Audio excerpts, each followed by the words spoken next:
Yo les postos, bienvenue sur la chaîne Les Vidéos de Nono et Sacha. De grosses informations encore une fois aujourd'hui concernant le Paris Saint-Germain, les postos. Nono sera encore avec nous pour évoquer l'actualité et pour donner son avis. Salut Nono, comment tu vas? Salut Sacha. Alors on va commencer avec les petites infos. Marco Verratti et Presnel Kipembe ont repris le travail avec ballon au camp des loges. Sergio Ramos est toujours bien présent à l'entraînement collectif. Son retour et ses débuts avec le PSG n'ont jamais été aussi proches. Nono, Verratti et Presnel Kipembe qui pourraient être aptes contre City. Ramos aussi. Alors je sais que tu es un grand fan de Marco Verratti, donc je pense que tu diras que c'est une bonne nouvelle. Et sur Kipembe et Ramos, est-ce que pour toi ce serait bien de faire une défense à 3, Ramos, Kipembe, Marquinhos? Alors d'abord sur Verratti. Eh bien sur Verratti, ça va. Bon, je sais que les gens la plupart ne sont pas d'accord. Donc pour moi, il transforme le jeu du PSG. Le jeu s'éclaircit d'un seul coup. Bon, bah le reste, on n'en parle pas. On parle pas du mec, on parle du footballeur. Quant à la défense à 3, moi, bah, je pense que ça mettrait à l'aise Hakimi et Nunez de l'autre côté. Et je pense que ça serait nettement meilleur.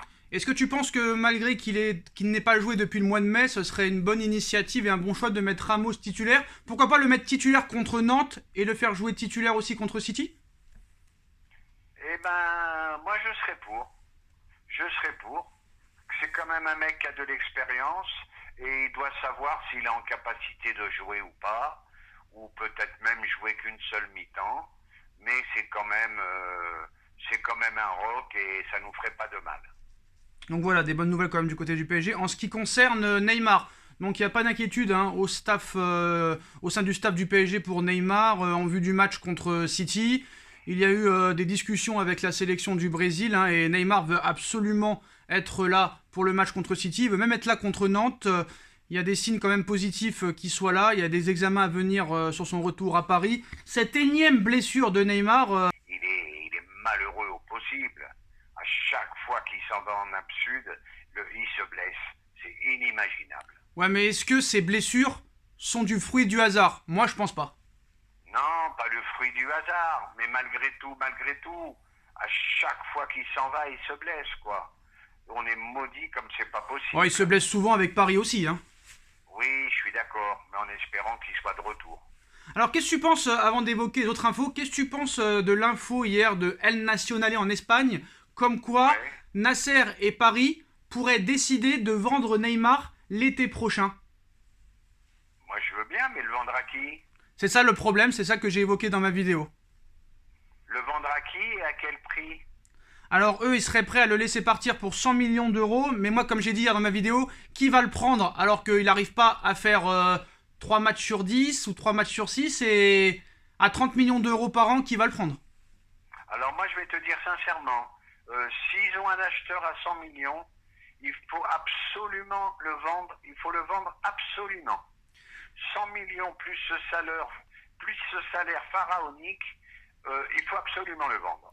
Voilà mon avis. Mais si jamais Neymar faisait des matchs comme contre le Bayern ou comme contre Bordeaux par exemple, tu changerais d'avis bien sûr. Non, je ne changerai pas d'avis. Tu fais le bilan sur toute une saison. Mais c'est ce que je viens de te dire. Si Neymar... Il arrive à 29 ans, bientôt 30 ans, à 100 briques plus son salaire, je le vends. Et je te dis, comme je t'ai dit la dernière fois, il faut construire un milieu de terrain. Alors toi, Alors, voilà, alors vendez toi, les stars. toi, même si Neymar fait quand même, on va dire, une deuxième bonne partie de saison, et malgré le départ à 100% d'Mbappé, on va y revenir dans quelques instants, tu vendrais quand même Neymar si une proposition serait à 100 millions d'euros. Ah, une bonne proposition, 100 millions d'euros, plus ce salaire astronomique, je vends. Et j'ai de quoi construire vraiment depuis le temps qu'on attend. J'ai le temps, enfin je suis prétentieux, on a le temps de construire un très très gros milieu de terrain. Alors Nono qui veut vendre Neymar, Mbappé qui va être sur le départ, Icardi qui pourrait être vendu, Di Maria qui pourrait partir aussi du PSG. Nono veut vendre tout le monde, mais à un moment donné, il va falloir les remplacer. Alors ça vient à l'information principale de la vidéo, les postos. Bon, comme vous le savez, Kylian Mbappé est en fin de contrat l'été prochain. Et d'après El Chiguerinto TV et Eduardo Inda de Marca, c'est déjà bouclé le départ de Mbappé du Paris Saint-Germain. Il devrait signer un contrat de 6 ans avec le Real Madrid. Il aurait déjà prévenu ses dirigeants. Donc Mbappé ne prolongera pas son contrat au Paris Saint-Germain. Cependant, les choses vont quand même dans le bon sens pour le Paris Saint-Germain à l'approche du prochain mercato, parce qu'il paraît que, d'après les infos espagnoles, que Paris serait en pole position pour Erling Haaland, qui est actuellement blessé. Donc la carrière de Kylian Mbappé devrait se poursuivre au Real Madrid.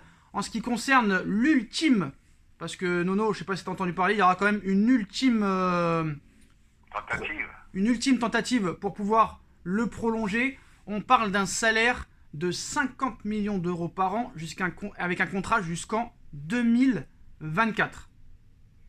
Oui, bah alors là, c'est complètement délirant. Bon, tout à l'heure, tu as dit Nono veut vendre tout le monde. C'est pas Nono qui veut vendre tout le monde.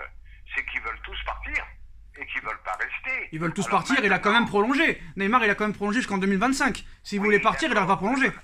Oui, mais là, on parlait d'Mbappé. Maintenant, Mbappé s'en va, Haaland arrive. Je te dis sincèrement, je vais pas pleurer dans les chaumières, parce que le cyborg, pour moi, c'est un phénomène, Le cyborg, quand même, qui commence à enchaîner les blessures du côté de Dortmund, Oui, mais chaque joueur a son lot de blessures. Bon, faut pas non plus exagérer. Puis il a un physique exceptionnel et ça a l'air d'être un type extrêmement sérieux. Nono, les dernières infos. Malgré l'avantage du Real Madrid, quand même, le PSG veut quand même tout faire pour parvenir à convaincre Kylian Mbappé de prolonger son contrat qui expire le 30 juin prochain. Mais l'affaire s'annonce vraiment très très complexe et compliquée pour le club parisien. Le PSG n'arrivera pas à garder Kylian Mbappé. Arrivé au terme de son contrat de 5 ans avec Paris, Kylian Mbappé va-t-il accepter la dernière offre de prolongation du Qatar ou rejoindre le Real Madrid, ne comptant pas se séparer de l'international français de 22 ans?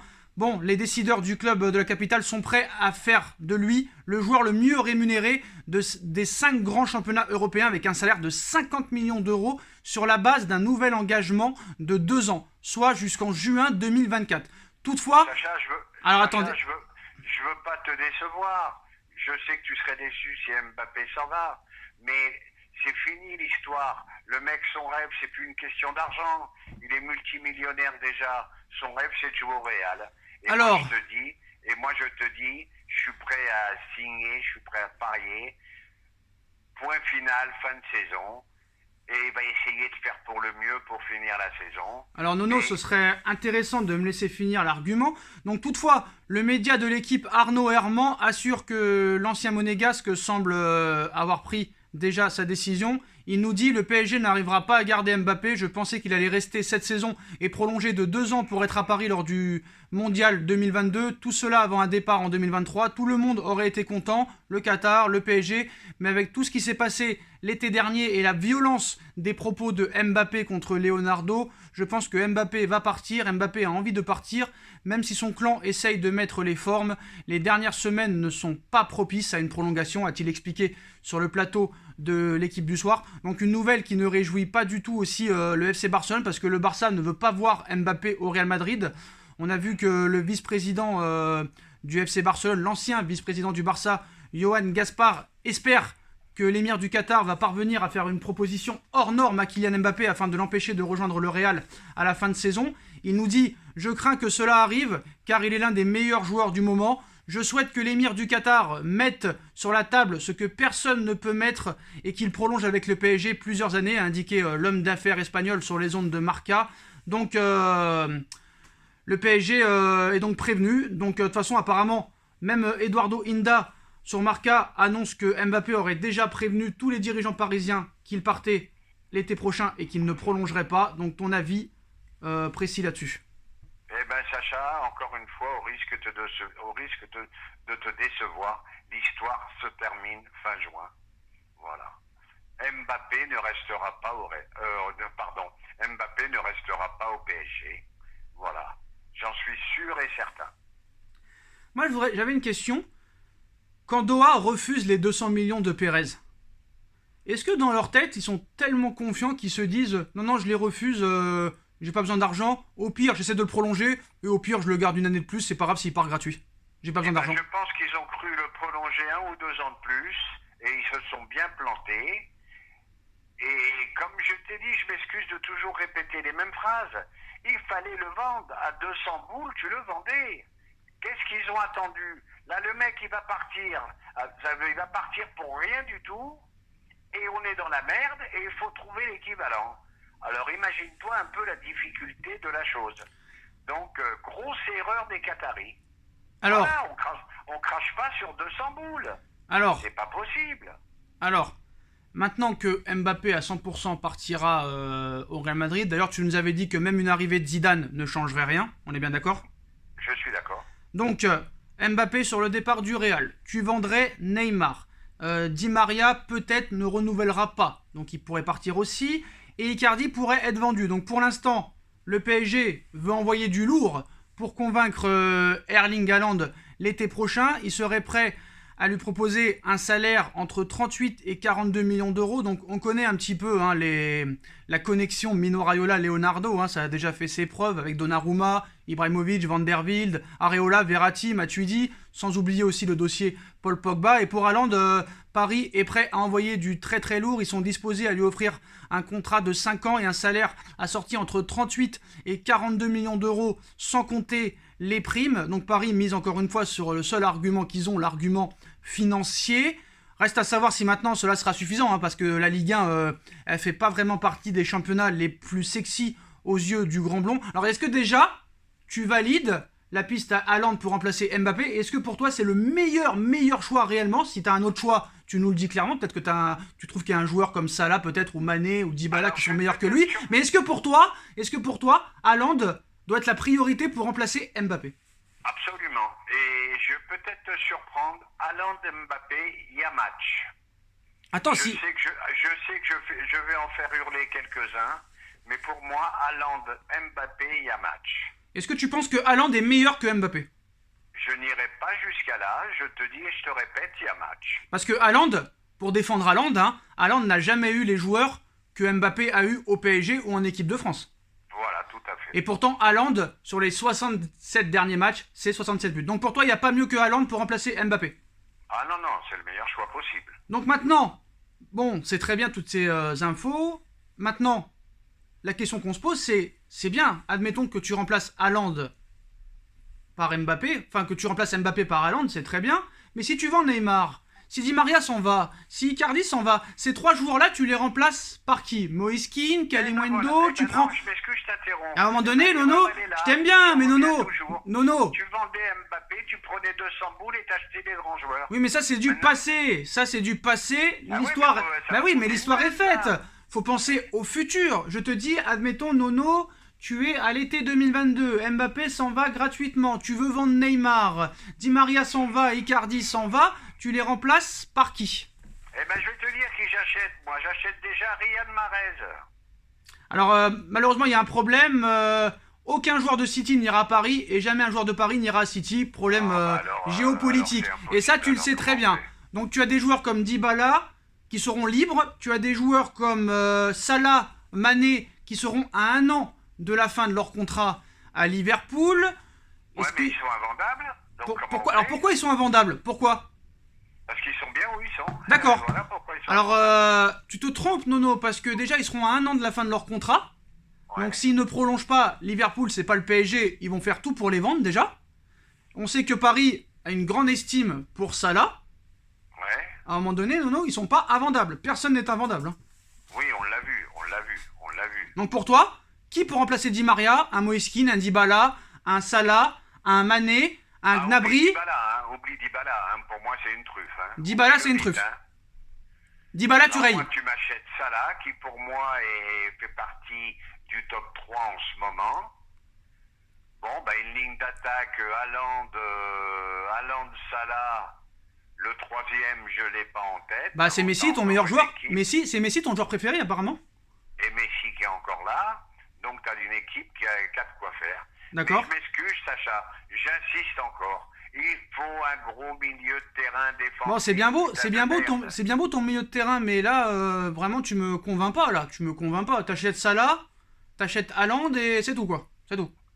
Et qu'est-ce que je viens de te dire? Il faut un gros milieu de terrain. Et Neymar, tu le remplaces par qui? Ah là, j'ai pas de nom en tête, je te dis franchement. Ah il faut réfléchir aussi, hein. Ah oui, mais j'ai pas de nom en tête. T'en as des joueurs, je t'ai dit, t'as Salah, je t'ai dit Mahrez, tu m'as dit... oui, tu peux aller sur Mahrez, mais tu sais très bien que City le laissera pas partir au PSG. Oh, t'inquiète pas, s'il lui envoie les pompons, il va vite venir, va. Ah, grosse info alors de Nono. Mais tu sais très bien qu'ils sont milliardaires, ils sont multimilliardaires, City. Donc toi, Mais je veux un gros milieu de terrain défensif. J'ai pas le nom en tête, je sais pas qui c'est le meilleur en ce moment. N'Golo, je pense pas qu'on puisse l'avoir. Pogba. Je sais pas qui on pourrait acheter comme gros milieu de Paul terrain Pogba, défensif. Paul Pogba, tu valides? Je valide pas. Et par contre, un joueur qui me plairait beaucoup, qui ferait beaucoup de bien au PSG, c'est Monsieur Jorginho. Jorginho au milieu de terrain. Eh oui, eh oui, eh oui. Des joueurs sérieux qui font pas de bruit, qui font un travail colossal sur le terrain. Voilà les joueurs que j'aime. D'ailleurs, Jorginho Les étoiles, c'est bien beau, mais s'il y a personne derrière, ça sert à rien. Hein. D'ailleurs, Jorginho qui sera candidat au Ballon d'Or. Il y a quand même une, Et c'est mérité. il y a quand même une défense. Il y a quand même du Kipembe, Ramos, Marquinhos, Diallo derrière avec. Voilà, ça tient la route. Si tu as un gros milieu de terrain, mais t'as une grosse équipe. Donc, d'après Nono, pour clôturer cette vidéo, il faut tout mettre sur le milieu de terrain et offensivement, il faut prendre plus des joueurs de qualité plutôt que de la quantité. On est d'accord avec ça? Tout à fait d'accord, Sacha. Et ben voilà les postos, c'est la fin de cette vidéo. Dites-moi en commentaire ce que vous pensez des arguments de Nono associés à toutes ces informations. On like, on partage, on commente, on